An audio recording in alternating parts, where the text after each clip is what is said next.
Oke, tes. Oke, ya sepertinya ini ya. Sebentar ya kita. Halo, selamat malam semua. Kita sebenarnya masih testing sambil nunggu teman-teman yang lain join juga sambil nunggu guest speakernya juga join ya.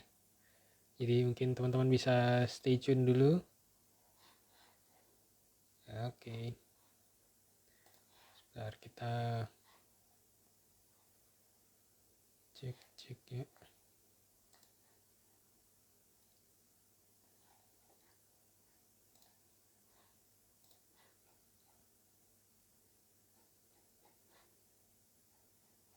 Oke.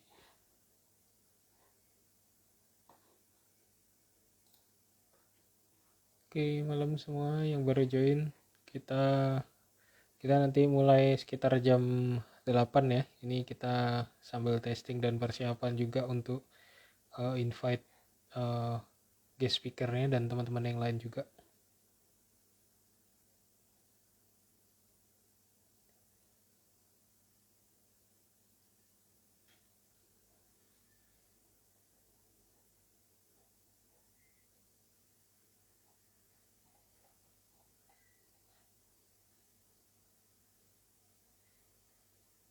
Oke.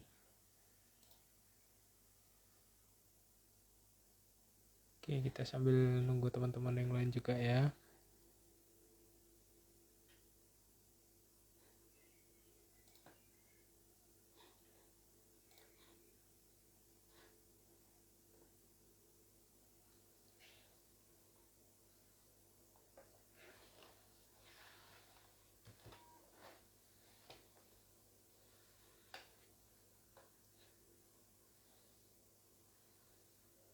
Oke, malam Bu Ani ya. Kita sambil nunggu teman-teman yang lain join juga sambil sebentar ya nunggu juga guest speakernya juga join.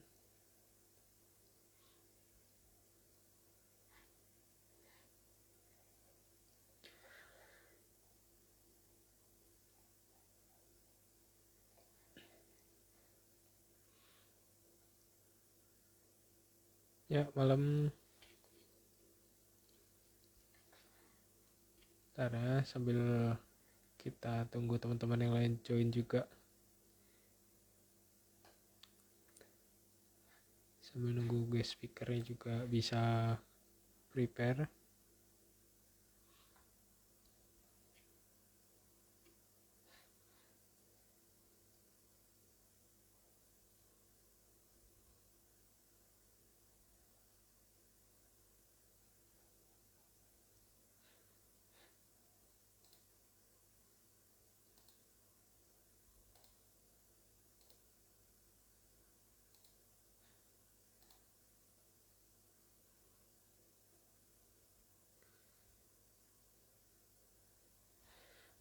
Pak Wijen,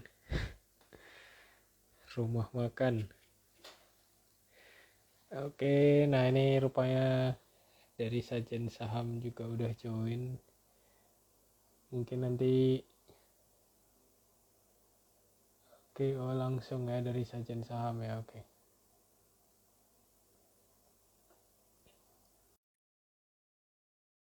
Nah ini dari teman-teman Sajen Saham sudah lagi proses join ya.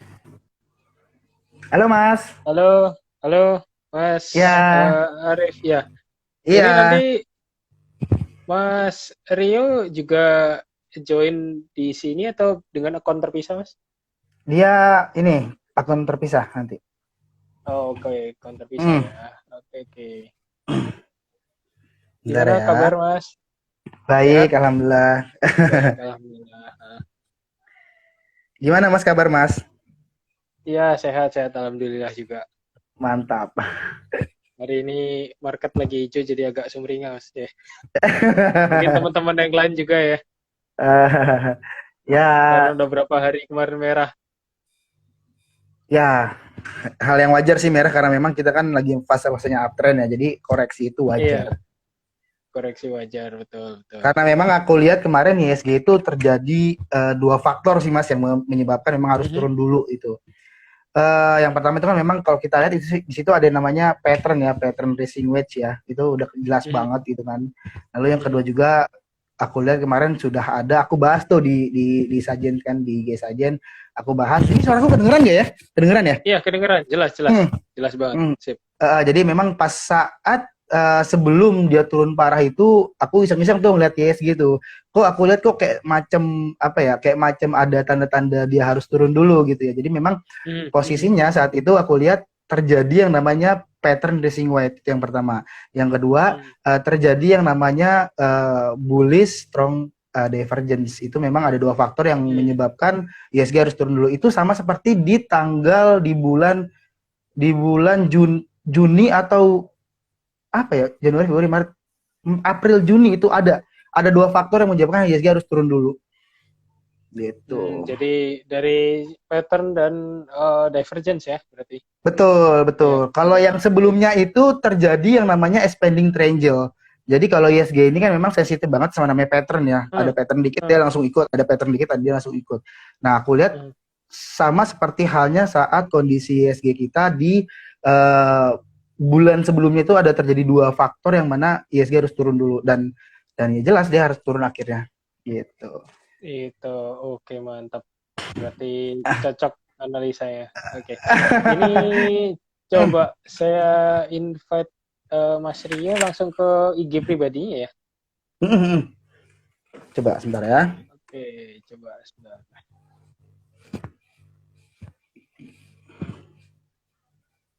Hari ini gimana Mas tradingnya Mas? Enjoy Mas? Hari ini enjoy. Hari ini yang kemarin sempat buy at bottom, jadi memang agak spekulasi ya. Oke. Ya, kemarin sempat buy at bottom atau tadi pagi pas opening sempat ngantri ternyata dapat ya sempat exit. Kalau yang buat one day trade ya Mas ya. Gitu. Aku menarik kemarin Mas di hari apa ya, Selasa ya. Selasa itu kan kita ada live trade ya, ada live trade bareng anak-anak kelas ya. Itu kita aku coba ajak teman-teman tuh ya. Coba yuk pantau IATA kan. Itu menarik tuh. Itu kan sebenarnya sifatnya renyah banget ya Mas ya. Renyah banget. Itu aku memang ini sebenarnya kita mengkondisikan ya dengan adanya kode broker yang akan ditutup itu kan kita harus mengkondisikan ya kita udah nggak bisa lagi tuh ngeliat broker-broker yang kayak mana gitu ya. Nah jadi aku mencoba menyesuaikan perpadukan antara bid offer dan charting. Nah itu memang sebenarnya sudah aku coba di saat memang kondisi saat itu ada news pada broker tutup. Kemarin tuh IATA kan di hari apa, coba sebentar aku cek dulu. Di hari Selasa aku coba. Mas Syarif sebelumnya mengamatin kode broker juga ya? Aku sebenarnya nggak terlalu karena aku lebih ke charting dan bid offer. Kalau Rio itu benar. Kalau Rio itu full banget dia ngeliatin dan high itu ya. Itu tapi sebenarnya gini ya Mas ya. Apapun itu sebenarnya senyamannya kita aja gitu kan. Nah kalau untuk yang beberapa emiten yang nggak bisa kita pakai charting, is oke kita pakai dan tadi ya dan ya. Jadi di saat kita ngeliat kenaikan pertama itu siapa sih yang mengangkat itu kan kelihatan jelas ya. Tinggal kita cek aja apakah dia masih ada di Braxtonnya atau tidak. Dan memang kendala ini nih yang nanti memang harus kita sesuaikan. Oke, coba aku balik ke IATA Mas, aku sharing sedikit nggak apa-apa ya Mas ya. Oke. Sorry, ini Mas Rio-nya coba apa sudah join atau belum ya? Karena saya kok cari IG-nya Rinaldi_Tiger betul ya? Iya sebentar ya. Masuk ya. Nah. Sebentar. Aku coba telepon ya. Tadi sih dia bilang siap gitu. Oke.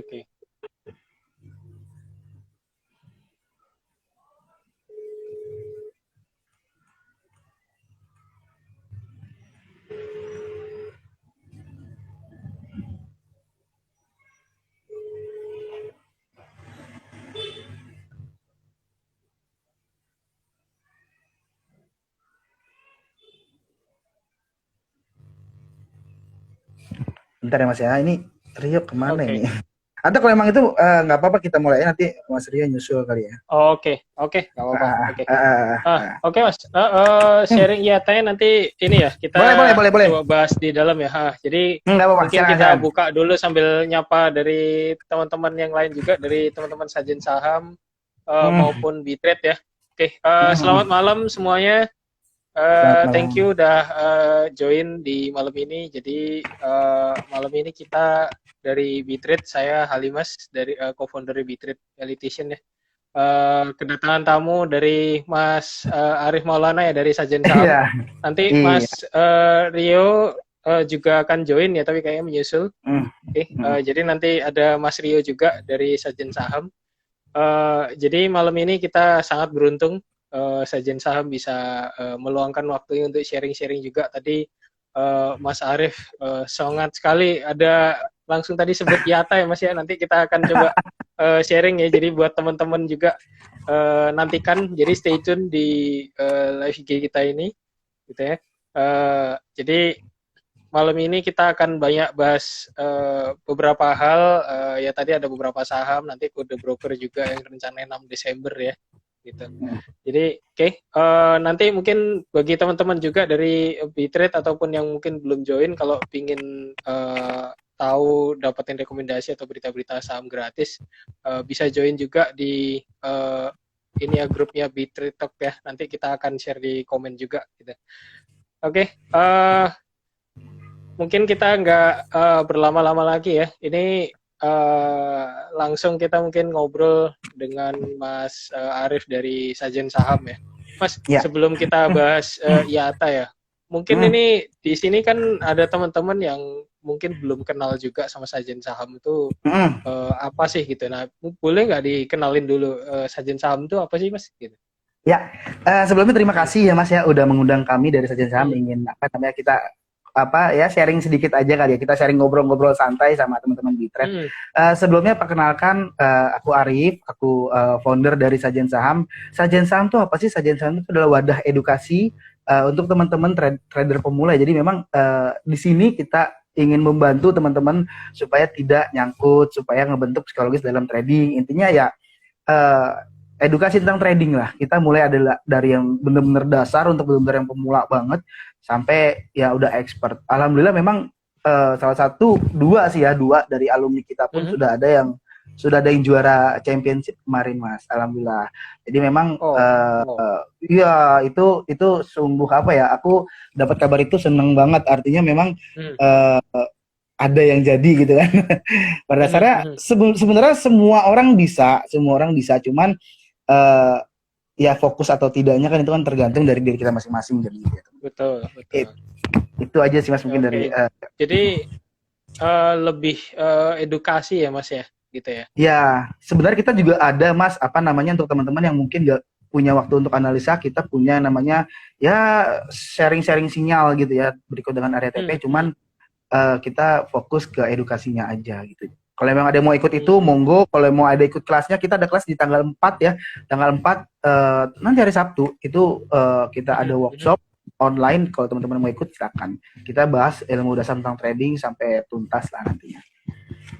Oke. Berarti kurang lebih mirip-mirip lah. Bitrate juga kita di edukasi ya gitu. Cuma mungkin kita lebih spesialis ke Elliott.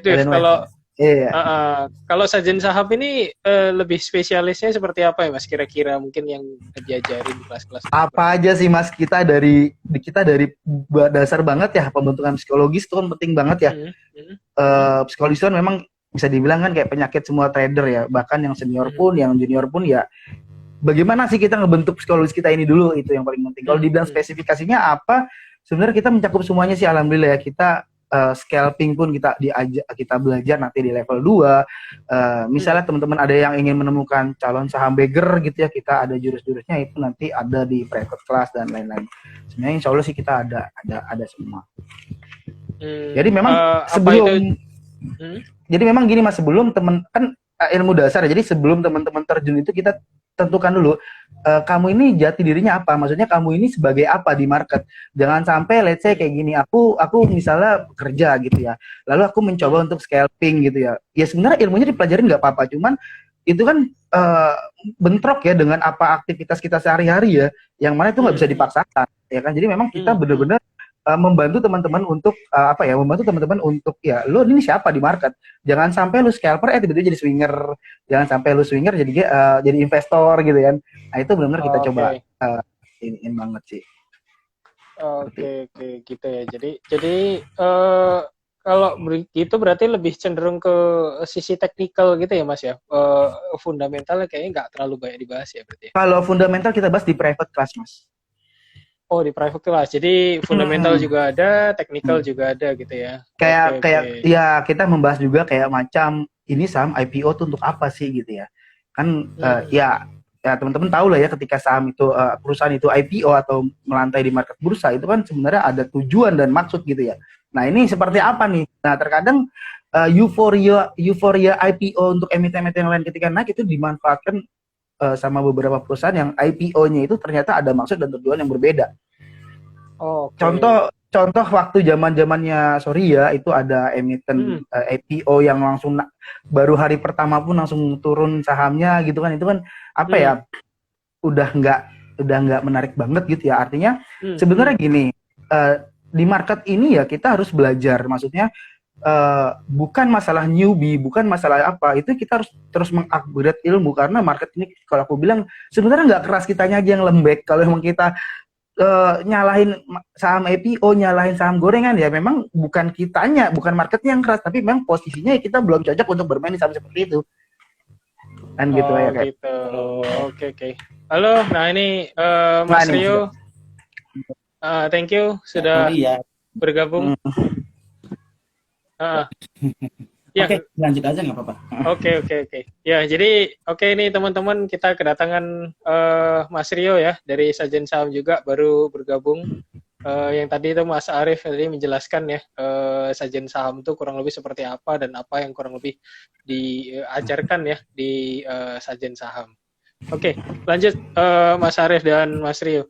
Jadi kurang lebih intinya sih semua perbekalan yang kira-kira dibutuhkan lah ya untuk menjadi seorang trader gitu ya Mas ya, kurang lebih yang diajarkan di Sajen Saham ya. Betul. Oke, lengkap ya, artinya dari sisi teknikal, fundamental, psikologi gitu ya, sampai tadi ada kelas live trading bareng gitu. Oke. Nah, iya. Mas kalau boleh tahu, boleh nggak diceritain mungkin dulu awalnya Sajen Saham itu seperti apa gitu? Kalau saya lihat kan IG-nya ini sering bahas saham-saham yang cukup volatile gitu rupanya. Nah, ini gimana dulu ceritanya ini? Sebenarnya awal munculnya Sajen Saham itu ya pada dasarnya aku sama Mario ini temunya kebetulan, Mas. Jadi aku singkat cerita ya. Jadi kita satu grup. Awalnya nih aku ngebahas tentang MDKA. Jadi memang let's say waktu itu memang aku sempat terima ini ya, Mas, terima kayak yuk yang mau belajar gitu kan. Aku sering terima one on one gitu ya. Dan ceritanya waktu aku terima sama temanku ini yang lain ini ya, itu aku ngebahas tentang MDKA gitu kan. Aku bilang ini ada MDKA, ada potensi naik dengan beberapa faktor ABCD gitu kan ya. Alhamdulillah besoknya naik tuh kan, sesuai lah dengan apa yang aku analiskan. Ya muncul Mas Rio ini aku udah tahu. Aku bilang ya sebenarnya gini, apa namanya, suatu hal yang awalnya itu perdebatan akhirnya bisa sampai sekarang. Jadi memang dari sisi Mas Rio kan memang lebih ke mana ya, lebih ke jangka panjangnya. Mas Rio ini mengukur dari segi newsnya, fundamentalnya, memang iya dia akan naik gitu kan. Sedangkan aku dari sisi teknikalnya udah sudah bisa memprediksikan bahwasanya ini memang akan naik gitu. Nah itu mulai tuh aku sama Mas Rio tuh ngobrol. Terus karena memang Mas Rio juga dulu sempat juga sama kayak aku juga ya terima one on one gitu, akhirnya request dari grup itu, Mas, Bang gitu ya, kenapa nggak lo buka kelas aja gitu ya, kan capek ya kita terima one on one tiap malam gitu kan. Ya akhirnya kita sepakat yuk kita bantu teman-teman gitu ya, kita bantu teman-teman yang memang posisinya membutuhkan, udah kita buka gitu aja. Dan akhirnya request banyak, dan mungkin ya alhamdulillah ya, iklan mulut dari mulut atau apa gitu ya sampai sekarang deh. Seperti itu. Oke. Udah dari sejak kapan tuh Mas seperti itu mulai kelasnya gitu? Aku Mas Rio ini mulai di Januari 2021 ya yuk. 2021 kita mulai. Mulai buka kelasnya. Kalau trading pasti udah lama lah ya. pasti pengalaman banget. Oke. Nah, Ya sama sih Mas, pemula juga dulu kan. ya sama lah, kita pasti semua pasti tahu pemula lah, lewat pemula. Oke. Nah, Mas, boleh tahu nggak ini kenapa kok namanya Sajen Saham gitu? Ada filosofi khusus atau apa gitu nggak? Silakan yuk. Heeh. Ini sebelumnya seperti kayak gimana ya? Karena kan ada sebuah komunitas itu di grup ya. Jadi kan kebetulan kami sering menganalisa dan kebetulan ya banyak banget hits gitu ya. Hmm. Nah mungkin sandaan batas sandaan kami bilang nih dengan kerendahan hati kami bilang nih ini karena kena sajen aja nih gitu ya. Ini hanya kena sajen aja nih. Analisanya hit terus gitu ya. Nah alhasil kami identik dengan nama itu loh. Jadi ketika ada analisa hit, kami kasih tuh apa namanya ya, kami kasih stiker sajen tuh, ya. Itu yang menandakan kalau ya kami bikin ini karena kami sajen ini apa namanya malam-malam nih, gitu ya. Oke. Soalnya kan sering banget, kok bisa tahu sih naik sampai segini, kok bisa tahu sih itu besok naik gitu ya. Kamu bilang aja nih, ini karena sajen ya gitu ya.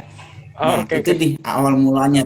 Awal mulanya Sajen Saham ini berdiri seperti itu. Oke. Jadi penamaannya karena dulu sering ini kena sajen aja ya. Oke. Canda-candaan aja Mas, awalnya itu canda-candaan awalnya ya. Tapi ternyata makin lama makin berkembang gitu ya. Jadi hal yang serius. Saya tepat. Nah, Mas, ini mulai kita kalau ngelihat market sekarang ya. So far dari Sajen Saham view-nya seperti apa ya? Mungkin kalau untuk IHSG gitu. Kira-kira ke depannya seperti apa ya? Nah, aku coba bahas IHSG dulu ya Mas ya. Kebetulan aku lagi open monitor di sebelah. Ini sebenarnya sama terjadi di bulan Maret Mas, Maret 2021 di tanggal 23. Waktu itu aku sempat bikin video di YouTube ya bahwasannya nih IHSG ada potensi turun. Jadi waktu itu boleh cek di YouTube-nya Sajen ya. Sama persis sama kayak waktu di tanggal 24 November kemarin itu IHSG sama seperti di tanggal 22 Maret 2021. Jadi memang ada dua faktor yang menjelaskan bahwasannya ini kita sebuah analisa ya, Mas. Artinya memang kayak macam kita ngeliat mendung itu kan otomatis akan kita berasumsi akan hujan ya, meskipun belum tentu langsung hujan kan ya. Namanya analisa ya kan. Jadi memang aku waktu itu bahkan detail di IG saja pun aku menjelaskan bahwasannya gini. Ini IHSG ada potensi turun. Karena memang ada dua faktor yang menjelaskan bahwasannya ini IHSG akan turun, aku bilang gitu kan. Jadi memang hindarin dulu saham-saham yang sorry to say ya Kimberlima atau second liner ya. Kita bermain saham-saham yang sifatnya third liner yang mempunyai volatilitas lebih tinggi. Kenapa sih? Memang gini, Mas, emang apa sih pengaruhnya IHSG ya? Dengan kita melihat IHSG ini kita tahu mau masuk ke saham apa, seperti itu ya. Nah, jadi memang di tanggal 23 Maret itu terjadi yang namanya expanding triangle dan bearish divergence. Dan ini terjadi lagi di kemarin tanggal 23-24 November terjadi yang namanya pattern dan bearish divergence.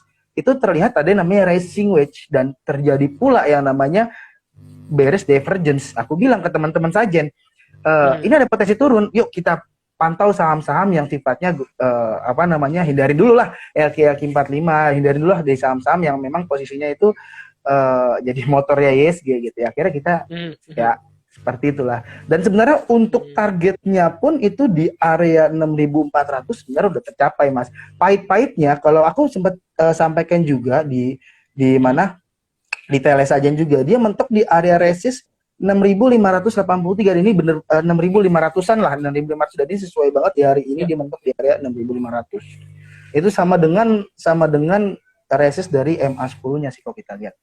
Jadi memang di tanggal berapa hari ya? 2 hari yang lalu apa itu aku share ini di TLS Sajen sama di IG Sajen. Jadi kalau ada yang lihat pasti udah nggak usah main yang saham-saham seperti ya kan LQ45 atau apa gitu. Jadi artinya IHSG kemungkinan masih akan turun ya menurut Mas Arief? Sebenarnya gini, kita bisa pakai yang namanya support terkuat itu di area 6.491. Jika memang itu jebol, ya dia akan turun lagi ke bawah. Cuman kan gini Mas, kita melihat ada yang namanya window dressing ya kan. Kita berharap banyak ketika memang saatnya window dressing itu akan mengangkat saham-saham yang memang menjadi motor IHSG. Nah, ini aku lihat ini akan menjadi pantulan IHSG ketika nanti Desember. Karena kalau kita lihat IHSG di tanggal 4 November itu terjadi yang namanya open gap. ya gap, Mhm. ada gap yang kita jadikan area support dan resist ya, dan ini benar-benar stuck di area gap resistnya gitu. Nanti artinya nih kalau memang ya kita belajar ilmu support dan resist ya, ketika memang Ya. supportnya itu ya berhasil dijebol menjadi area resist, dia akan lanjut ke atas lagi seperti itu. Oke. Jadi artinya secara Masih keseluruhan ada Desember ini masih ada peluang untuk bullish ya. Hanya mungkin tinggal ya, timing entry mungkin ya. ya dari Gitu target ya. patternnya Oke. pun udah tercapai sih kalau aku lihat dari target patternnya ya. Ketika ada Dari namanya target pattern ya. pattern reversal kan itu ada targetnya. Jadi memang dia harus turun dulu untuk kembali naik. Ya kita berharap banyak sih Mas Oke. untuk BISG seperti ini ya. Oke. Nah, tadi mungkin lanjut Mas, kalau yang tadi IHSG tadi udah disampaikan gitu ya, kira-kira view-nya seperti apa. Nah tadi yang terkait IATA itu gimana Mas? Tadi sempat Mas Arief bahas IATA di awal. Iya, jadi ini sih aku cerita aja. Kemarin kan kita ada Iya, live trade level boleh, 2 boleh. ya. Kita sama-sama itu kondisi pasar memang nggak ya sepi lah ya kalau aku lihat pas hari Selasa itu nggak terlalu ini ya, kita lihat dari running trade pun nggak ini. Nah jadi tuh di tanggal hari Selasa itu aku coba pantau IATA itu, aku lihat dia beatnya itu tersusun. Nah ini kan cocok ya dengan pembahasan yang kita hari ini ya, yang mana kode broker tutup kita harus apa gitu ya. Memang kita harus cari cara lain untuk ya kita trading ya, maksudnya ya kita harus menyesuaikan dengan kondisi apapun gitu ya. Nah itu di kasusnya ya, aku bilang gini, teman-teman coba pantau ini gitu kan ya, coba pantau ini, kenapa ini terjadi beat tersusun atau beat dibentuk di area-area bawah. Area-area bawah itu maksudnya gimana? Di area-area yang masih sekitar 1%, 2%, itu kan pasti ada maksud, ya kan? Artinya gini, maksudnya ini nggak mungkin kalau nggak ada something, aku bilang gitu kan di teman-teman letter, ini nggak mungkin kalau nggak ada something, ngapain dia ngebuat beat gitu kan? Padahal posisinya waktu itu udah mau jam 3-an. Kalau nggak salah, sorry itu di sesi 1 dan sesi 2 pun dia masih sama hal. Di emiten ini masih ngebentuk beat. Aku bilang ini pasti ada maksud. Kalau nggak sesi 2 besoknya naik. Aku bilang gitu. Dan kalau kita lihat dari charting daily-nya, makanya aku bilang aku benar-benar menyesuaikan bid offer dan charting ya. Dan memang dia tertahan di MA5 dan MA10.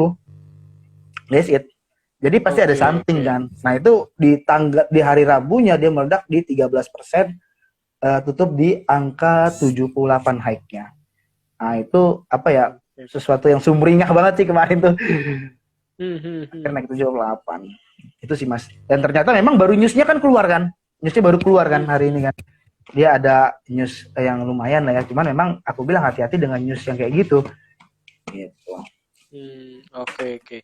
Nah tapi ini ya apa udah nyampe target atau belum ya Mas? Kalau sekilas kayak saya lihat kayaknya ada pattern wedge juga ya. Apa betul nggak ya kira-kira? Ini kalau kita lihat itu ada yang namanya falling wedge ya Mas ya. Cuman gini, kalau kita mempelajari ilmu pattern itu kan nggak semerta-merta garis-garis tercapai ya. Itu melihat ada yang namanya bid offer juga. Let's say misalnya gini, dia ngebentuk pattern tapi bid offernya itu cenderung sepi, yaitu hati-hati karena kenapa? Itu cenderung gampang diombang-ambing. Tapi kalau memang kayak macam friend, kayak macam yang bid offernya tebel, ketika ada pattern udah targetnya udah akan ke sana gitu ya. Nah, itu memang kalau kita ngebahas pattern yang nanti aku share di level 2 kelas kita itu, kalau cuma pattern naik semuanya bisa. Maksudnya timbang garis kita. Tapi kan memang terkadang gini, kita ngeliat pattern. Let's say misalnya symmetrical triangle, ada 2 target ya kan. Kalau memang kita pattern banget gitu ya, maksudnya kita seorang teknikalis banget yang mana kita nggak melihat sisi lainnya, itu malah akan menjadi terkecoh. Maksudnya oke, dia ada symmetrical triangle. Target pertama di area sekian, target kedua area sekian. Kalau memang kita tetap batu ya, maksudnya tetap ini akan target kedua kesekian. Itu kita nggak bisa seperti itu. Kita harus lihat lagi yang namanya bid offer. Kalau memang bid offer terlalu tipis, itu riskan bahwasannya pattern itu akan tercapai target kedua atau satunya bahkan. Tapi kalau IATA ini sebenarnya udah tercapai dari target patternnya, dan dia pun udah ya kita lihat ya bid offer tebel ya kan. Meski ada fake beatnya ya, tapi setiap ada fake beat cabut masuk lagi, fake beat cabut masuk lagi kan gitu kan. Seperti itu. Gitu ya. Oke. Berarti harus dilihat bid offer. Nah, ini Mas Rio, jadi tadi Mas Arief sempat bilang katanya Mas Rio lebih sering lihat Bitover sama kode broker. Nah ini kalau misalkan nanti 6 Desember ini ditutup, kira-kira mesti gimana ya Mas ya? Ya, mengenai broker ya, jujur saya sendiri memang cenderung ya sangat melihat itu gitu ya. Ketika scalping pun, ketika ngasih rekomendasi pun, kenapa bisa sering naik? Karena saya melihat dulu nih siapa yang di dalam. Kalau nggak dilihat siapa yang di dalam itu buta-butaan gitu ya. Nah, tapi setahu saya yang ditutup itu kan ketika lagi live trading ya. Iya, Tapi betul. ketika kita mau di day trade ya, maksudnya kayak biasa lah ya, mau untuk jual besok gitu ya. Untuk bisa dibilang menu sore lah gitu ya, beli sore jual pagi itu masih bisa. Ya, itu masih bisa. Ada beberapa trik yang sudah saya dapat dan menyesuaikan. Dan alhamdulillah Jos juga. Contoh hari ini saya ngasih rekomendasi di Degi ya. Alhamdulillah langsung turun 5% gitu ya. Ada beberapa metode yang bisa menyesuaikan gitu ya. Bisa menyesuaikan. Sama juga ketika pagi-pagi bisa juga sebenarnya begini, ketika kita pakai ilmu bandarmologi ataupun kode broker itu kan ada dua ya. Ada yang dia pakai data real time ya ataupun datanya yang lagi lifetime ya, lagi live market. Ada yang nggak pakai ya, off market juga oke aja gitu ya. Nah, mungkin buat ke depan aku rasa ya scalper sendiri bakalan berkurang. Loh, kenapa gitu ya? Ya simpelnya apalagi mau dilihat ya, masa bid over doang gitu ya, dan memang saya itu ketika melihat bid over pun nggak mungkin cuma itu, scalper manapun nggak akan mungkin cuma melihat bid over aja, biasanya akan ditambah sama dana, itu wajib ya, scalper manapun nggak akan melihat bid over doang gitu ya. Nah, dan hak ini bakalan kehilangan di situ. Nah, di situ kita akan sebenarnya akan buta-butaan, nggak kelihatan siapa yang masuk siapa yang nggak keluar. Tiba-tiba misalnya ya sekuritas ini tiba-tiba pelan-pelan jualan, karena biasanya seperti ini. Saya itu ketika saya scalping, saya tuh melihat dulu nih siapa sih bandar utamanya di dalam. Nah, banyak banget orang di luar sana yang merasa ketika top buy itu adalah bandar utamanya. Nah, saya enggak gitu ya. Saya selalu melihat nih siapa bandar utamanya di dalam, siapa yang naikin. Ketika yang naikin ini masih di dalam dan dia benar-benar banyak barang dan nggak bisa jual sama sekali, kalau dia harus banting, dia harus laki, saya bakal masuk ya. Contoh ya, hari ini ada di Degi tuh ya, contoh saya sebut BK-nya masih banyak, dia nggak akan bisa sekali jualan gitu ya. Nah, makanya kemungkinan besok berpotensi naik terus turun gitu ya. Nah, itu dia sebenarnya saya lihat gitu ya, ketika memang ada kode broker tertentu yang ada di dalam dan benar-benar dia harus jualan ya, harus dinaikin dulu baru jualan, itu yang saya lihat selama ini ya. Jadi benar-benar ketika kode broker ditutup, memang saya sendiri merasakan kemampuan scalping saya jauh banget berkurang ya, bahkan sampai 70% saya rasa bakalan berkurang. Nah, makanya nanti akan lebih banyak kalau saya ya, ketika kode broker ditutup lebih banyak pakai charting doang. Biasanya selama ini kan cenderung ketika saya scalping itu chartingnya dikit ya, karena saya itu udah charting itu udah lama banget ya, saya tuh bahkan udah garis-garis itu bisa dibilang sampai puluhan ribu emiten ya. Jadi saya benar-benar paham nih emiten-emiten mana yang cocok pakai charting, mana yang enggak. Karena enggak semua emiten cocok pakai charting gitu ya. Nah, jadi buat ke depan sih paling saya akan lebih scalping di saham yang cocok pakai charting. Ya, Bapak tahu lah emiten-emiten apa aja gitu ya. Dan ke saham yang agak unyu-unyu itu kan agak susah tuh pakai charting. Itu bakalan saya kurang. Setuju. Iya, seperti itu. Jadi nanti lebih banyak ke saham yang cocok pakai charting aja. Oke. Artinya memang dengan penutupan ini sepertinya memang bakal merugikan banyak orang ya, atau gimana kalau menurut Mas Rio? Nah, sebenarnya gini, dibilang merugikan sih enggak juga ya gitu ya, karena kan namanya dalam buku ini ada namanya rantai makanan gitu ya. Rantai makanan yang paling besar lah yang harus diselamatkan, catch point gitu ya. Nah, ada juga nampak positifnya, dengan begini ya para scalper itu bakalan dikurangin. Ya, para scalper bakalan dikurangin. Dia nanti bakalan seperti bursa luar lah, lebih banyak investornya daripada para scalpernya. Sedangkan Indonesia sekarang ya, dia lebih banyak scalpernya gitu ya. Nah, dan itu memang kurang bagus buat kedepannya gitu ya. Jadi buat kedepannya bakalan lebih enak tuh kita sebagai investor ada di bursa ini. Dampak positifnya seperti itu, mengurangi para scalper seperti itu. Oke, jadi Karena artinya biasanya para scalper itu, Mhm. iya, para scalper itu kalau di chart itu ya itu akan menimbulkan yang namanya jarum tuh, apa ya, jarum candle tuh di atas tuh Oh, biasanya. kayak semacam shadow Ketika gitu ya, kita, ekor-ekor yang Hmm. itu. iya, Oke, oke, oke. gitu. Oke, jadi artinya bisa dibilang mungkin nanti ke depan ini kita akan dituntut lebih masuk ke satu saham itu memang karena faktor-faktor perusahaan ya, entah fundamental, entah karena memang teknikal, karena lebih ke swing ya daripada scalping gitu Iya, ya. karena Oke, kan oke. kita lebih fokus ke ilmu yang sebenarnya dilayakkan di saham ini, yaitu fundamental dan teknikal gitu Hmm, ya. hmm, Sementara bandarmologi kan cuma apa namanya, turunan dari teknikal sendiri gitu ya. hmm, hmm, Dan bandarmologinya agak dikurangi sedikit aja. Gitu. Tapi tetap masih bisa dipakai karena apa? Data yang kita pakai biasanya ketika pakai bandarmologi itu pakai kode broker yang ketika close market gitu aja. Oke, oke, ya. Artinya selama data di close market masih dibuka, masih bisa dimanfaatkan sebenarnya. Walaupun mungkin Ya. frekuensinya nggak sebanyak ketika dibuka gitu ya. Nah, Oke, oke. nah Nah, justru gini, gimana? kalau menurut saya inilah saatnya kita untuk belajar selagi ada. Jadi kita bisa tahu nih, Hmm, kita bisa maksudnya gimana ya? Ada orang yang senang, aku nggak perlu lagi belajar bandarmologi. Ya hmm, enggak. Justru inilah saatnya kita belajar selagi ada, selagi hmm, sempat. hmm, hmm, Kenapa? Ketika nanti kita off market ya, di saat live market aja kita bisa, apalagi di saat off market. hmm, Ada namanya ilmu dana yang cuman pakai kode broker kita bisa menentukan nih besok arah sahamnya kemana hmm, hmm. ya. Itu bisa gitu ya. Itu bisa.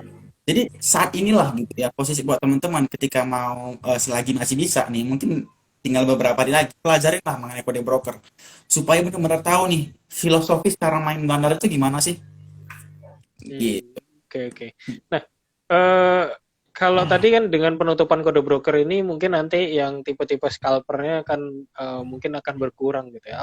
Apa itu nanti menurut dapat sajian saham tuh saham-saham yang mungkin lebih cocok dengan teknikal gitu ya, bukan bandar ini akan lebih rame atau tetap aja dengan saham-saham volatile yang sekarang ini akan tetap sama ramenya gitu.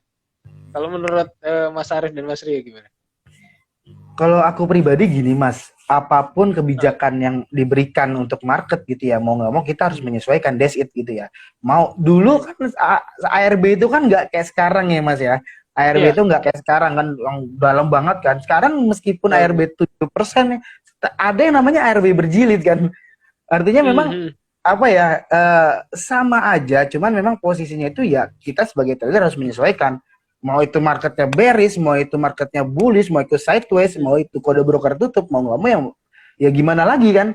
Memang kita harus menyesuaikan apapun itu. Kayak macam aku sedang menyesuaikan antara bid offer dan charting. Ada beberapa emiten ya, bahkan temanku dari influencer pun nanya, Mas lebih sering pakai ini ya? Aku bilang iya.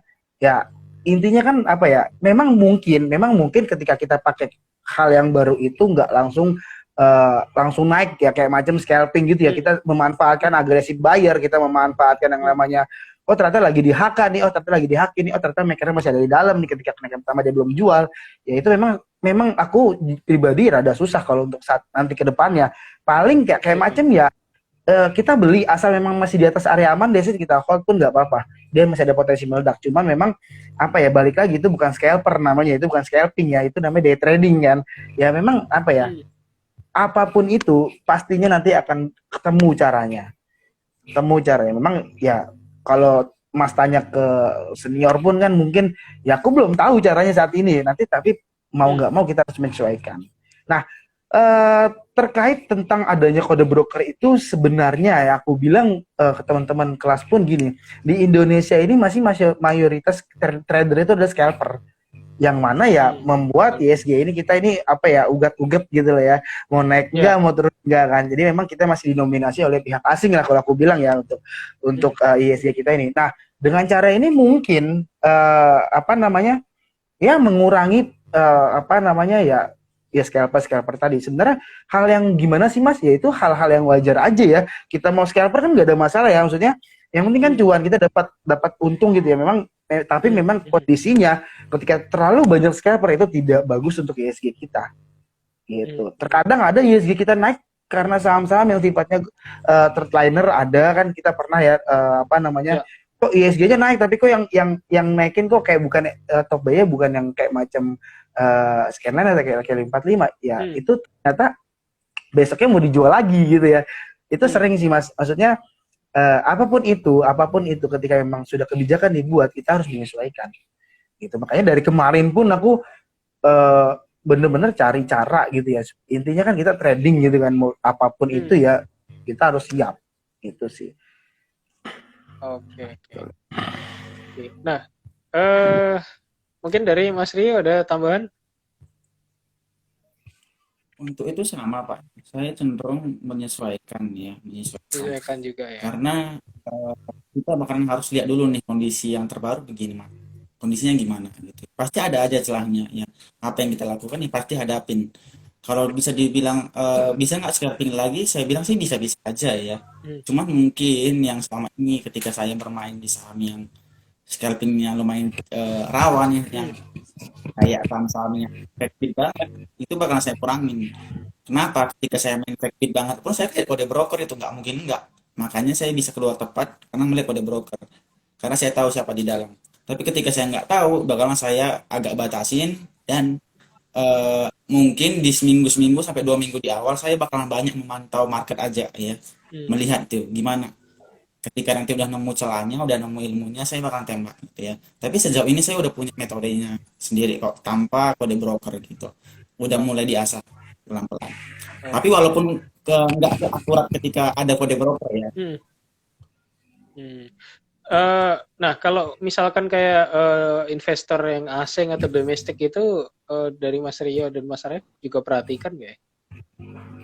Kalau aku lebih ke saham-saham yang memang posisinya lebih cepat naiknya loh Mas, jadi aku nggak terlalu merhatiin asing. Dan kalau asing ya, kalau kita ngomongin asing, kita ngomongin MBKA, kita ngomongin BBRI, kita ngomongin BBTN ya. Tapi aku jarang main di saham-saham yang seperti itu. Oke. Nah, kalau Mas Rio? Kalau untuk bandar asing sendiri, itu cocoknya ketika kita itu di Skyline ataupun Bluetooth. Mereka cenderung di sana gitu ya. Untuk di saham gorengan mereka nggak di sana gitu ya. Nah, pertama kita paham dulu nih, ketika kita mau melihat bandar asing, oke, kita berarti bermain di saham Skyliner ataupun saham Bluetooth. Nah, ketika seperti itu kita padukan juga sama yang namanya charting, itu udah cukup. Kita padukan Skyliner dan Bluetooth itu pakai charting, pakai kode broker asing, itu udah cukup gitu. Tapi untuk di gorengan itu nggak bisa gitu ya, karena bandar yang gorengan teman tahu lah, benar-benar ya orang-orang lokal aja gitu. Oke. Jadi memang sepertinya butuh beberapa penyesuaian ya. Ini terutama karena kode broker apakah yang akhir hari ini cukup valid atau enggak untuk dipakai gitu ya. Karena selama ini memang pakai kode broker dan mungkin asing nggak terlalu ini ya, jarang dilihat ya. Iya. Oke. Kalau di sering lihat, tapi kalau nggak di situ nggak apa-apa. Misalnya ketika mereka akumulasi biasanya itu bisa gitu ya. Tapi kalau di gorengan nggak usah dilihat juga nggak apa-apa, karena mereka cenderung jarang di sana. Ya sebenarnya kalau untuk ngelihat asing-asing itu kan kita menyesuaikan dengan emitennya Mas. Let's say misalnya TWOR atau TBIG ya, Tebik atau Tower, itu kan memang posisinya kan dia kan kalau akumulasi lama itu memang dari pihak asing, tapi sekali meledak kenceng kan. Cuman memang ya pertanyaannya kita saat itu yang masih ada kode broker dibuka ya, kita lihat siap nggak apa namanya, tahan nggak nunggu lama banget akumulasi ya. Di saat memang TWOR bentuk pattern cup and handle kan tuh lumayan lama ya Mas ya. Itu dia lama banget. Kayak macam TBIG juga lama banget kalau dia main akumulasi ya, karena memang itu saham-saham yang memang inceran pihak-pihak asing gitu kan. Ini kan nih aku hitung ya, dia dari tanggal 22 Maret sampai tanggal 26 April, kurang lebih Maret April sebulanan ya. Artinya apa? Dalam waktu rentan sebulan ini ya saham ini bergerak di range itu aja gitu ya. Nah, dia baru meledak di tanggal 6 Maian gitu. Di bulan Mei itu baru meledak. Cuman kan kita ketika scalping di tempat macam kayak gini ya, kita nggak akan bisa kan. Kita nggak akan bisa ya, gimana mau scalping orang sahamnya range itu aja kan. Cuman kalau kayak macam CAK, kayak macam DGIK, kayak macam BWPT yang beberapa hari naiknya kenceng, itu kan kita bisa. Bahkan kita bisa, makanya ketika memang kita seorang scalper, kita tentuin dulu kita ini sebagai follower atau maker ya kan? Maksudnya ya kalau kita sebagai follower ya kita tinggal ngikutin aja kondisi pasar yang sedang naik ya, nah kita ikutin gitu kan. Ya, artinya gini, ketika memang kita sebagai maker ya kita ya itu kita akumulasi atau apa kan memang caranya berbeda-beda ya kan. Ketika memang kita bermain di saham yang L45 atau yang memang 1000-an ke atas lah itu kan dia lama ya kan. Cuman kayak macam BPT, CAK atau apa gitu ya, LAK yang ya kita sebagai follower ya kita ikut aja gitu kan. Cuan TP terus begitu kan memang, tapi kita harus lihat dulu, jangan greedy, jangan ya namanya scalper itu kita main quick in quick out ya. Mungkin senior kita ya sering banget jelasin itu quick in quick out gitu, dan kita benar-benar harus yang namanya itu cut loss tuh wajib ya. Kita ya karena kenapa? Kita belikan dengan momentum agresif buyer ya. Let's say misalnya dia udah mau menjelang area resisten. Itu kan untuk scalper kan bisa aja beli. Ya kan? Kita beli nyundul dikit aja resist gitu ya. Jual langsung kan. Itu kan bisa.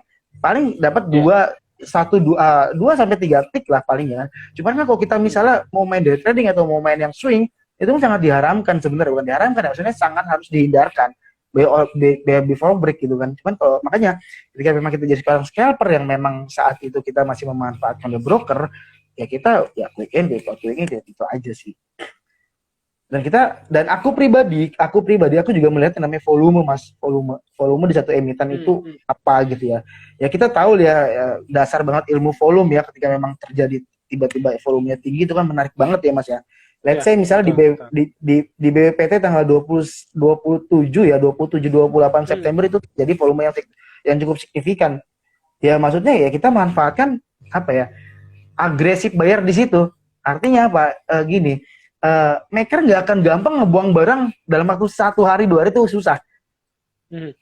Jadi terjadi yang namanya volume sudah high, itu dia akan susah ngebuang barang dalam waktu 1 hari 2 hari. Let's say gini, maker akumulasi sampai berapa ya, 10 juta lot atau berapa gitu ya, itu nggak mungkin bisa ngejual semua dalam waktu sehari kan.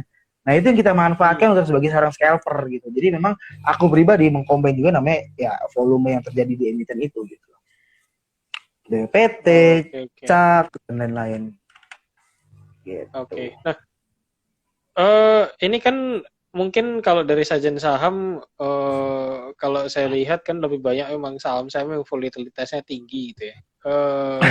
Lalu apakah kira-kira ke depannya akan tetap stay di situ atau mungkin agak bergeser sedikit ke mungkin antara atau yang big cap gitu atau yang mid cap gitu? Oke, mungkin saya coba jawab. Jadi sebenarnya kami ini bukan cuma saham volatilitas tinggi ya, kebetulan memang bisa semua. Ya, karena memang kami mencoba menyempurnakannya semua. Jadi nggak cuma volatilitas tinggi. Jadi kami ada yang di Scaliner, ada di blue chip, bahkan kami berani tuh ngasih tahu rekomendasi saham beggar gitu ya, saham-saham yang berpotensi naik tinggi ya. Naik tinggi. Ya, nah itu ya. Nah, dan itu kami biasanya menyesuaikan marketnya. Ketika marketnya lagi nggak enak, otomatis kita perbanyak main gorengan. Tapi ketika marketnya itu lagi bullish-bullishnya, kita perbanyak yang tadi Scaliner dan juga blue chip gitu ya. Kita benar-benar ketika marketnya mau ke sini, kita juga harus tahu nih mau kemana gitu ya. Jangan ketika kita itu misalnya marketnya bearish, tiba-tiba kita ke Scaliner ataupun blue chip, ya bisa habis kita di dalam gitu ya. Jadi benar-benar kita pertama harus melihat marketnya dulu gitu ya. Dan juga kita nggak bisa berpatok aku harus main di Scaliner terus, aku harus main di gorengan terus, nggak bisa. Contoh ya, ketika ISG plus 1% ke atas, kesusahan kita main di gorengan ya. Ketika ISG lagi bullish-bullishnya, kesusahan. Bahkan ketika kita ngasih rekomendasi gorengan pun itu bakal susah ya, karena memang timingnya bukan itu gitu ya. Nah, misalnya ketika marketnya beres, seperti saya bilang tadi, nggak bisa juga kita kasih blue chip ataupun Scaliner, akan hancur ya. Menyesuaikan teman-teman, kita harus bisa menyesuaikan sama marketnya gitu ya.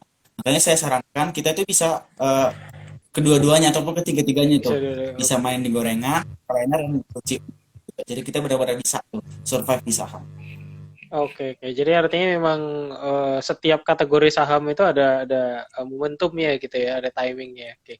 Nah, kalau dari sajian saham gitu ada ini kayak semacam mungkin pembagian gitu ya, berapa persen porto yang misalkan untuk saham-saham yang dikatakan tadi gorengan gitu ya, atau mungkin untuk blue chip, atau ya udah kalau lagi masanya blue chip semua, kalau lagi masanya gorengan semua gitu.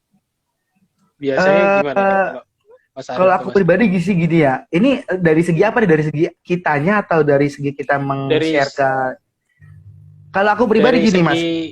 Mas Arifnya sendiri. Enggak, cuman aku coba mau share ke buat ini ya teman-teman yang lain ya. Pada dasarnya gini, eh mau itu big cap, mau itu gorengan sekalipun, pada dasarnya kalau emang teman-teman masih dalam tahap proses belajar, please gunakan uang kecil. Itu poin utamanya. Karena apa? Psikologis itu paling penting kalau menurut aku, kalau aku pribadi ya, psikologis itu paling penting sebagai trader. Aku beberapa kali menemuin kasus yang apa namanya peserta kelas ya, apa ruginya tuh banyak banget, sampai 70 juta, sampai 80 juta. Aku bilang kok berani, aku bilang gitu ya. Kok berani? Maksudnya gini, ini kan kita trading pakai uang beneran ya Mas ya, bukan pakai uang monopoli ya. Yang mana aku selalu bilang gini ke teman-teman, ayo dong fokus, saham ini bukan high return, tapi saham ini high risk high return. Jadi memang kalau ditanya, Bang, bagaimana cara atur MM? Bagaimana cara atur M? Udah gunain uang kecil dulu. Kamu gini, let's say gini, aku masuk 100 juta satu emiten, di bawah turun 1% itu kan 1 juta ya Mas ya. Pertanyaannya gini, ketika memang 1% ketika memang 1% masih di atas area aman atau masih di atas supportnya, aku pribadi akan hold. Aku pribadi. Cuman kalau memang, tapi kan itu posisinya porto kita minus 1 juta kan. Tapi kan untuk orang yang posisinya sorry to say ya masih dalam proses belajar, itu kan ngeliat minus 1 juta udah pusing, bukan main ya gitu ya. Maksudnya ini kok uang gue udah hilang. Nah, kita kebalikan lagi. Ketika memang kita trading misalnya pakai 1 juta, minus 1% 10.000 nggak ada rasa, 2% udah nggak ada rasa 20.000, 5% 50.000 masih nggak ada rasa. Tapi pada dasar itu 5% itu udah apa ya? Ya itu udah dalam banget. Jadi memang kalau aku ajarkan teman-teman untuk bagaimana cara kita memanage money management kita, kamu apa? Udah berapa lama trading? Aku baru beberapa bulan Pak. Udah kurangin modal 3 juta. Jangan kamu jangan berpikir untuk untung dulu, tapi kamu bertanya, ini dalam 3 juta ini, let's say 3 juta gitu ya, kamu bertahan atau malah berkurang? Syukur-syukur malah bertahan. Nah, jadi apapun itu ke blue chip, kadang gini, kan kalau blue chip itu kan ada yang namanya kan ini Mas ya, bisa kita pakai apa namanya max limit margin gitu ya. Kita punya uang 20 juta, kita bisa beli Antam sampai 80 juta kan gitu ya. Itu kan malah bahaya ya Mas ya, malah bahaya. Jadi bagaimana cara mengatur money management yang baik? Kalau aku pribadi untuk meng-share yang aku pakai dan aku meng-share ke teman-teman kelas, kamu udah berapa lama di bursa? Gunakan uang kecil dulu. Aku ini 100 juta Mas, kurangin 5 juta. Karena apa? Dalam market ini yang kita lihat bukan nominal Mas, sorry saya aku ngomong kayak gini. Jadi yang adalah persentase. Ya maksudnya gimana? Ketika memang kamu modal 1 juta tapi kamu di akhir bulan bisa untung 500.000, itu udah keren banget. Itu 50%. Ya kan? Betul. Jadi itu adalah cara kita untuk membentuk sebuah psikologis. Kalau aku pribadi, aku selalu tekankan, ayo jaga psikologis. Ya, itu sih kalau aku untuk meng-share atau yang aku pakai ketika aku memakai money management. Mau itu saham mau itu saham LQ45, mau itu gini. Bahkan untuk saham yang posisi lagi bullish sekalipun ISG, mungkin ada beberapa teman-teman kita, senior-senior kita bilang, udah kita tambah modal, kita tambah modal. Ya itu sebenarnya bukannya salah, cuman posisinya itu aku bilang kurang tepat untuk teman gini. Ada satu case yang bukan konsul ya, saya nanya-nanya sharing ke aku, Bang, kata di luar sana beli saham LQ45 menarik, kata di luar sana beli saham LQ45 itu udah pasti naik. Ini buktinya porto gue begini gitu ya, bantu dong gitu ya. Aku tanya, ini kok kamu beli ini dari mana? Ya karena orang luar sana LQ45 bagus, dia akan balik lagi. Oh enggak, belum tentu seperti itu. Kayak macam gini, minum es itu enak, tapi kan nggak selamanya dalam cuaca apapun kita minum es itu enak. Oke, di cuaca panas minum es enak, tapi di cuaca dingin kita akan sakit. Nah makanya itu yang pertama. Yang kedua, jangan mentang-mentang kamu itu LQ45, kamu pakai uang besar. Jangan. Kita ukur modal kita kecil dulu, aku bilang. Oh jadi gitu ya Pak? Iya, karena kenapa? Ya kamu sekarang bingung apa yang mau kamu lakukan. Minus kamu udah 80 juta, minus kamu udah 78 juta, bahkan sampai ada 120 juta. Ini baru tadi siang ada yang nanya-nanya gitu kan. Aku bilang, wah Pak, ini kenapa sampai sebesar ini? Ya karena beranggapan LQ45 bagus, beranggapan iya memang bagus LQ45, tapi di saat posisi buy-nya apakah tepat atau tidak? Kan gitu ya. Maksudnya gini, di saat musim hujan, di saat musim hujan kita malah pakai kaos utang. Itu kan malah masuk angin ya kan? Iya, masuk angin. Iya kan? Iya, itu kan kita benar harus menyesuaikan pasar dulu, bener nggak Mas ya? Makanya betul. apapun kondisinya, apapun apapun itu emiten ya, kalau emang kamu pemula, that's it, pakai dana kecil. Jangan sampai kita tertipu ya Unilever lah. Ya apa kabar? Sorry itu saya ya, maksudnya Unilever kita pakai semua, bahkan di kamar mandi, bahkan di apa kita pakai semua, tapi apa kabar sahamnya? Maksudnya kalau kita beranggapan bahwasannya saham itu apa namanya? Saham itu LQ45, aku bilang enggak mesti gitu ya. Ya kita harus mengukur dulu modal kita tuh berapa. Udah kita pakai modal 5 juta, let's say. Kita pakai modal 3 juta, let's say gitu ya. Kamu pertanyaannya gini, kamu jangan ngarepin untung dulu kalau emang kamu mohon maaf masih statusnya masih berproses. Aku waktu itu aku dalam pribadiku gini, ini gue modal 5 juta, ini gue modal 3 juta. Ini gue bertahan berapa lama sih modal 5 juta gue? Kan gitu ya. Orang kalau modal 5 juta, cuan rugi gue baru sekian, akhir-akhir lama-lama boncos, habis modal kita, tambah modal lagi, boncos lagi kan. Dari itu tanamkan pada diri kita dengan modal kecil, kita bertahan berapa lama modal ini. Let's say 1 tahun, let's say 2 tahun, let's say 3 tahun. Nah, ketika memang kita udah bisa bertahan ya, minimal bertahan, ya kan kadang kan kalau trading kita kadang cuan, ya kan kita udah ngumpulin cuan 3 hari, tiba-tiba bocor dalam waktu sehari kan gitu ya. Ya oke, kita transfer itu sebulan lah. Sebulan, 2 bulan, 3 bulan, ini 5 juta, 6 bulan ke depan lu mau jadi apa nih 5 juta ini? Gitu. Kalau aku sih gitu kalau aku pribadi. Oke. Nah, kalau Mas Rio gimana? Kalau untuk misalkan alokasi porto gitu, apa memang full di scalping atau ada bagi-baginya? Pertama gitu, kita itu harus tahu dulu nih waktunya. Maksudnya ketika kita banyak waktu untuk scalping, saya biasanya saya besarin. Tapi ketika saya nggak punya waktu, saya kecilin gitu ya. Jadi gini poinnya, untuk yang masih belajar, saran saya itu siapin dana yang kalian siap hilang. Saya udah bilang dari awal, saya nggak bisa berapa persennya ya. Jadi ini benar-benar dana yang kita itu siap hilang. Maksudnya benar-benar dana yang kita itu ready lah buat hilang gitu ya. Kenapa poinnya seperti itu? Kalau kalian pakai dana gede terus ketika kalian pro nggak punya dana, ya untuk apa jago? Bener kan? Jadi iya, jadi ketika pengen belajar itu ya pakai dana kecil. Nantinya kalau kalian pakai dana besar terus, ketika udah pro, kalian pakai apa lagi dananya? Kalau udah habis, untuk apa lagi gitu poin. Jadi saran saya, siapin dana yang kalian siap hilang, siap benar-benar hilang, ya, siap benar-benar hilang. Ya sekecil-kecilnya lah. Mau 1 lot kalian masuk 10 juta, berapa juta, karena besar kecil itu tergantung modalnya sendiri, ya, tergantung modalnya sendiri. Nah seperti itu teman-teman. Jadi teman-teman harus ibaratkan scalping ini adalah modal belajar. Saya dulu tuh ketika saya scalping itu belajar scalping, jujur, saya monitor market itu sampai 12 jam sehari tuh ya. Analisa sana sini itu bahkan ya hampir lah setengah dari hidup saya dalam sehari itu saya benar-benar ke saham.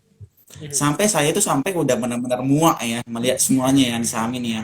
Itu mulu gitu ya, sampai benar-benar nemuin metodenya sendiri. Ya, benar-benar saya pahamin. Oh, ini begini caranya. Oh, ini begini. Jadi saya tuh nggak ada menghafal, saya benar-benar pahamin, lihat polanya gitu ya. Jadi ketika saya melihat lagi live market, saya liatin, dan memang kemarin di awal-awalnya saya itu pakai modal yang cukup gede ya. Tahulah ketika modal gede, saya bahkan pernah tuh ya menganalisa pakai mimpi. Ya, karena memang terlalu gede tuh ketika kemarin saya masuk gitu ya. Nah, terus lama-lama saya sadar, bukan itu yang pertama, bukan itu yang tujuannya gitu ya. Nah, jadi saya kecilin modal saya kecilin, ibaratkan ini adalah modal private saya atau modal saya untuk kursus. Nah, terus ketika udah kira-kira konsisten cuan, misalnya biasanya ketika saya udah bisa misalnya memanage modal yang 20 juta, bisa cuan terus ya, di atas 100%, saya tambahin, seperti itu. Jadi tunggu konsisten dulu tuh cuannya. Ya, jangan masih konsisten cut loss, ditambahin modalnya, jangan. Ya, seperti itu saran saya sih ya. Nah, awal-awal. Mas Ria, ini kalau misalkan scalping itu apa berarti kita benar-benar harus menyediakan waktu full time untuk di market ya Mas ya? Atau ada nggak sih cara misalkan ya mungkin teman-teman masih ada kerjaan lain, kantoran atau bisnis gitu ya, tapi sambil scalping itu mungkin kan nggak?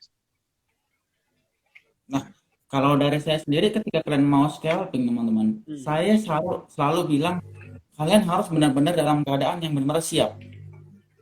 Benar-benar dalam keadaan siap. Nama juga sahamnya volatile gitu ya. Benar-benar kalian bisa mantau. Apapun cerita yang benar-benar teman-teman bisa mantau. Karena kita nggak pernah tahu tuh dibanting kapan gitu ya, dinaikin lebih tinggi lagi kapan gitu ya. Kita nggak pernah tahu. memang bisa kita pakai auto order ya, tapi tetap itu nggak akan sempurna teman-teman. Bahkan saya selalu pakai manual. Saya kurang paham tuh namanya pakai TS, pakai auto order yang lain gitu ya. hmm. Biasanya saya ketika take profit itu manual. Nah, itu benar-benar kita harus sediain waktu kosong, relax. Bahkan ya, dalam 2 minggu yang lalu, saya itu kena Ya, masalah, Pak. ya, Saya nggak scalping sama sekali, coba. oke. Saya itu nggak, ketika saya kena masalah pun, saya ada waktu untuk scalping, itu pun saya nggak scalping. Kenapa? Saya itu memang benar-benar ketika scalping ini benar-benar lagi fresh. Hmm, Jangan sampai kita bawa perasaan ketika kita scalping, ya. Misalnya oke. kita lagi banyak masalah, terus misalnya ketika kita lagi di kantor ya, Hmm. curi-curi waktu tuh, bosnya lagi di dalam ruangan, kita scalping dulu, Scalping. terus ketika bosnya lewat kita langsung tutup layar. Ya, Jangan seperti itu nggak bisa ya, oke, jangan oke. seperti itu ya. Benar-benar waktu yang benar-benar kita itu ready tuh ya. Hmm, Bahkan saya sering juga tuh dulu ya, ketika eh, izin kamar mandi dulu tuh, mungkin banyak ini ya, izin kamar mandi, pengen scalping sebentar gitu ya, tahu-tahunya udah setengah jam, sahamnya belum dijual udah dipanggil bos, mhm. pas kali closing itu ARB gitu ya. Dan jangan seperti Waduh, itu. Jadi oke, teman-teman oke. kalau teman-teman bekerja ataupun jarang mantau saham ataupun bisa dibilang belum bisa mantau terus-terusan, saran saya itu porsi scalping kecilin banget ya. Hmm, Nah, ketika teman-teman benar-benar full time, benar-benar lagi free pada saat itu dan juga nggak banyak masalah ya. hmm. Maksudnya kan banyak ketika ditimpa masalah pun dipaksain, yang ada makin jadi nambah masalah gitu ya. Oke, Nah, oke, ketika seperti itu benar-benar kita lagi fresh, lagi happy, silakan di saat-saat seperti itulah kita cocok untuk scalping. Seperti itu. oke. Artinya scalping ini memang harus segera bersih ya. Jadi artinya kalaupun masuk hari itu kalau bisa bersih hari itu juga gitu ya Mas ya. Oke, kalau saya sendiri sih belum tentu ya, belum tentu Oh, bersih hari belum itu tentu. juga. Oke. Tapi biasanya tergantung ya, tergantung ya. Biasanya ketika beli sore, jual pagi, itu Hmm? kan nggak bersih hari itu juga. Ya. Biasanya saya itu sering tuh ketika scalping itu cuma sekali, bahkan cuma 5 menit. Oh, Saya oke, bisa dapat 5 menit. 10%, 15% itu. Memang ada emiten yang cenderung fake bid banget ya. Itu yang Ya, saya betul. pelajarin. Scalping tingkatnya lumayan berat lah. Tahu ya, Betul, tiba-tiba betul. naik turun gini, Ya, naiknya tiba-tiba gini, turunnya juga tiba-tiba seperti ini gini ya. ya. Nah, itu yang saya selalu pelajari. Cuman 5 menit sampai 10 menit. Paling lama itu di sana 10 menit isi biasanya ya. 10 menit. Oke, oke. Nah, itu yang saya apahin tuh ya. Biasanya itu cuma sekali doang. Sekali doang. Jadi Oke. saya tuh nggak bawa inap biasanya. Ketika saya scalping, nyangkut, tiba-tiba saya jadi investor, saya cek fundamentalnya, prospek perusahaannya. Saya nggak gitu Enggak ya. gitu, oke. Ketika pada hari itu juga nggak naik, ya udah saya keluar dulu gitu ya, besok lagi gitu ya, besok Hmm. lagi. Tapi kalau untuk belinya sore ya, mungkin teman-teman tahu volatile itu kan lumayan, volatilitasnya tinggi itu kan di jam setengah tiga ke atas ya. Di situ juga saya biasanya beli untuk sore ataupun ngasih rekomendasi sore tuh untuk teman-teman yang lain. Oke, oke, oke. Berarti ya memang kita harus moodnya fresh dulu ya. Jadi nggak boleh sampai psikologinya terganggu ya. Karena tadi pengalaman Mas Rio ternyata kalau psikologi terganggu pun bisa bikin masalah baru gitu ya. Gitu. Oke, oke. Nah, Jangan ini dipaksain. karena kita ngobrol ternyata udah hampir 1 jam ya. Jadi tadi kalau nggak salah Mas Arief juga sempat nyebutin Sajen Saham ada sharing-sharing juga di YouTube ya Mas ya. Iya. Betul ya. Nah, mungkin boleh diinfoin Mas YouTube-nya Sajen Saham apa ya ke teman-teman di sini, mungkin barangkali ada yang belum tahu. Ya silakan ya, aku ini ya udah. Boleh ya? Oke. YouTube-nya sendiri sih sama namanya ya, Oh, sama sama ya. Oke, oke. Hmm. Untuk saat ini sih isinya lebih ke masih jarang diisi lagi karena memang dulu memang cukup sering, karena memang di sini jadwal kami cukup padat gitu ya. Tapi nggak menutup kemungkinan ke depan bakal fokus ke YouTube gitu ya. Kebetulan lagi fokus mengembangin produk lain. Cuman di dalam itu kami biasanya nge-share video-video mengenai ini IG Live, bisa kami share. Sama biasanya ke depan bakalan ada juga program untuk bikin kayak review mengenai ISG, saham-saham menarik ke depannya gitu ya. Dan juga ngasih edukasi biasanya di sana. Kami coba ngasih edukasi ya yang cukup menarik di YouTube saham sendiri ya. Nama YouTube-nya sama ya, Sajen Saham Sajen gitu ya. Saham ya. Sama Oke, seperti nama oke. izin seperti itu, Oke. Pak. Nah, ini kalau teman-teman mau belajar sama sajen saham, gimana itu caranya, Mas? Mungkin boleh di Cek website kita aja, ah, Mas, atau DM di IG, cek websitenya www.sajensaham.com. Itu nanti ada info kelas. Kebetulan kita nanti ada kelas di tanggal 4 hari Sabtu ada. hmm, Itu alhamdulillah udah total 100 orang ya, Yo. Jadi teman-teman kalau mau ikut silahkan, itu masih bisa kita buka. Nanti setelah itu kita ada masa bimbingan 7 hari. Jadi kita nggak semerta-merta lepas begitu aja, Mas. Jadi setelah kita pelajari ilmunya, kita coba apa ya, sedikit kata ini ya, kita paksa lah ya, kita paksa mereka untuk beranalisa ya. Jadi memang kita meng-share atau bukan membimbing ya, maksudnya kita mengajak lah ya, lebih ke enaknya kali ya, mengajak teman-teman tuh kalau lo mau beli saham ya lo analisa dulu, jangan main asal aja. Nah, dengan sering kita menganalisa charting, ya kita mulai dari day trading dulu lah. Dari day trading nanti kita baru belajar namanya scalpingnya gitu. Dan itu ada di kelas kita level 1 nanti di hari Sabtu. Gitu. Oke. Jadi mungkin bagi teman-teman yang mau tahu ya lebih lanjut mengenai ilmu-ilmunya di sajen saham ya, bisa langsung DM IG-nya tadi di sajen saham ya, @sajen saham. Atau mungkin juga bisa cek di YouTube-nya tadi ada sajen saham ya, tapi mungkin belum begitu aktif katanya tadi sekarang, atau di websitenya ya gitu. Oke. Nah, teman-teman juga kalau misalkan mau belajar mengenai Elliott Wave, kita juga di Bitrate Ellitation juga mengajarkan Elliott Wave, tapi Elliott Wave ini lebih ke swing ya. Jadi mungkin kalau di sisi scalpingnya atau day tradernya bisa ke sajen saham, kalau yang ingin swing bisa juga nanti di Ellitation. Jadi mungkin teman-teman bisa cek juga di YouTube-nya Bitrate Ellitation ya. Nanti tinggal di search aja, IG-nya kita juga sama, Bitrate Ellitation, atau websitenya di bitratec.com gitu. Oke, mungkin ini karena kita juga ada keterbatasan waktu juga, jadi mungkin kita sharing-sharingnya sampai di sini dulu Ya, ya Mas ya. ya, terima Thank kasih you, juga Mas. Terima thank you kasih juga banyak Mas. Mas Terima kasih. Arif dan Mas Rio Ya, atas sukses selalu waktunya. di trade. Semoga sukses selalu juga buat sajen saham. Semoga kita sama-sama bisa mengedukasi lah Ya, masyarakat-masyarakat di amin, luar supaya amin. nggak sama-sama nyangkut, tapi sama-sama cuan, betul ya? Iya, Gitu. amin, amin. Oke, Oke, oke, oke, oke. amin. Ya, oke. Makasih banyak. Thank Ya, you terima teman-teman juga kasih, yang terima udah Kasih kasih. meluangkan waktunya. Thank you. Bye Selamat malam. bye. Terima kasih semuanya. Ya, banyak. Aku izin live ya, Mas. ya silakan, Mas. Ya.